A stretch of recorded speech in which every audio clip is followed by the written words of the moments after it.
Danielle for Great Lakes Ace, and have a look at this mid-century modern beauty that we're going to give a little personality to today, courtesy of these vibrant tintable wood stains from Minwax. Over 200 colors to choose from, and actually we put the vote in your hands. The results are in, and we're going to walk you through this awesome tutorial today.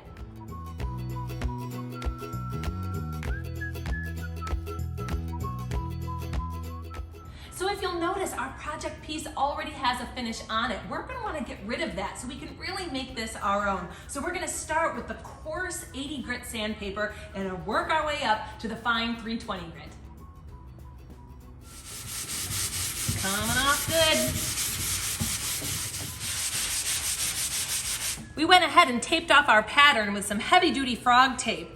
And we're using our 80 grit sandpaper to take off the finish just where we need it. We actually really like the finish on the rest of the piece, so we want to preserve that. So we finished sanding our project space and removed the tape to make sure we got nice, clean edges.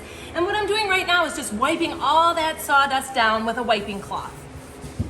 So we decided what works best for our project is taping off one square at a time. And you know what? Don't be afraid to get creative. We're actually using one of our sandpaper blocks as our template.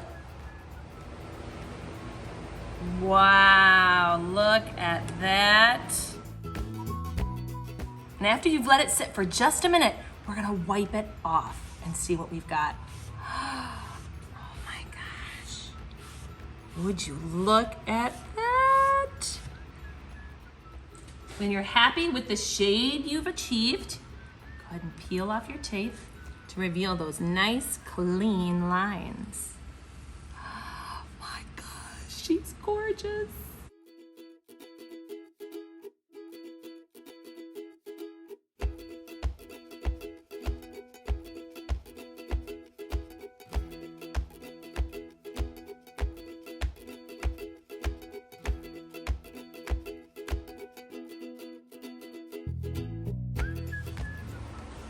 Look how it just brings out that wood grain. Stunning.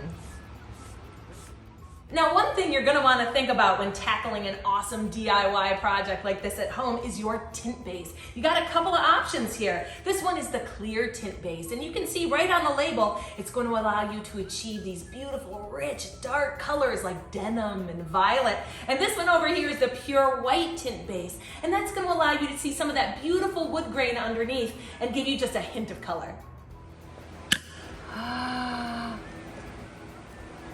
That is blue.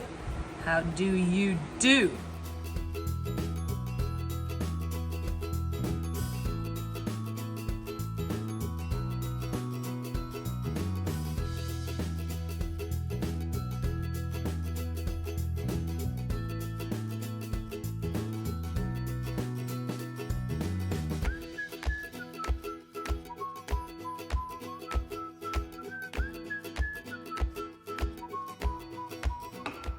Violet, you're turning violet, Violet. Gorgeous. Puts a song in my soul.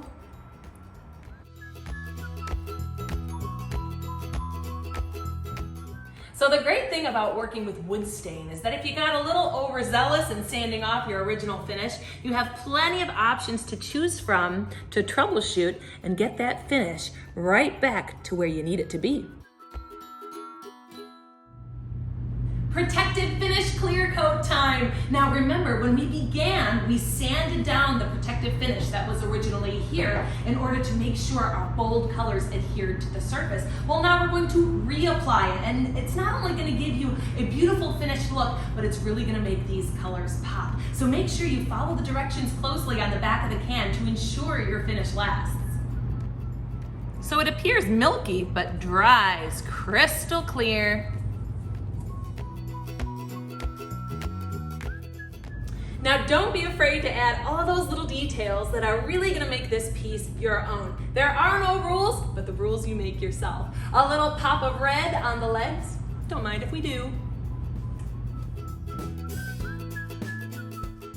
Don't forget to add your finish. A rainbow of choices for your next DIY. For more tips, tricks, deals, and inspiration, visit GreatLakesAce.com. I'm Danielle for Great Lakes Ace.